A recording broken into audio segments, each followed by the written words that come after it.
पोटे कोके चीट कोके पोटे कोके हाली से लगाओ ना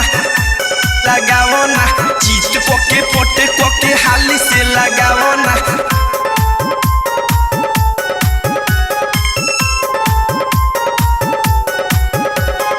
पीवी फिल्म्स प्रेजेंट्स हाली से लगाओ ना चढ़ल बा जवानी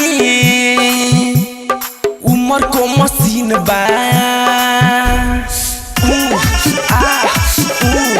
चढ़ल बा जवानी उमर को मशीन बा आओ यार मजा ले लो नया होई मशीन बा देहिया के गोरमेया के लगे से हटाओ ना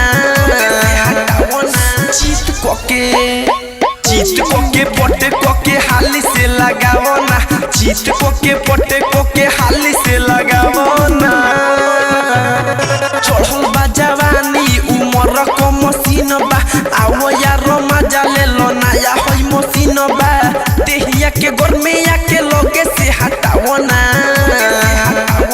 चीट कोके पोटे कोके हाली से लगाओ ना चीट कोके पोटे कोके हाली से लगाओ ना। चीट पोटे कोके हाली से लगाओ ना चीट पोटे कोके हाली से लगाओ ना।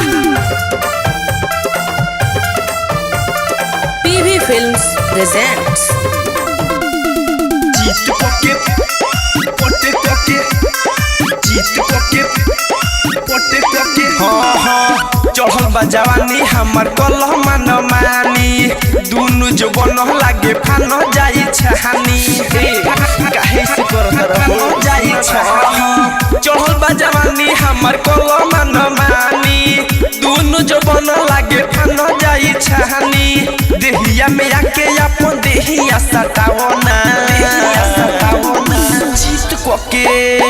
चीट कोके पोटे कोके हाली से लगाओ ना चीट कोके पोटे कोके हाली से लगाओ ना।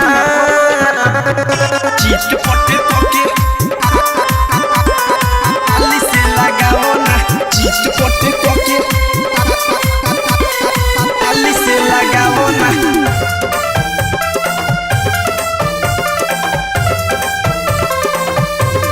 चीट कोके पोटे कोके चीट कोके पोटे कोके लागल बटे आग तनी दोना ठंडाई ऊपर हो जा आकाश नीचे हमें 10 आई हमें 10 लागल बटे आग तनी दोना ठंडाई ऊपर हो जा बिकी नीचे हमें 10 आई सुनील सानू हमके ऐसे तारे पाओ ना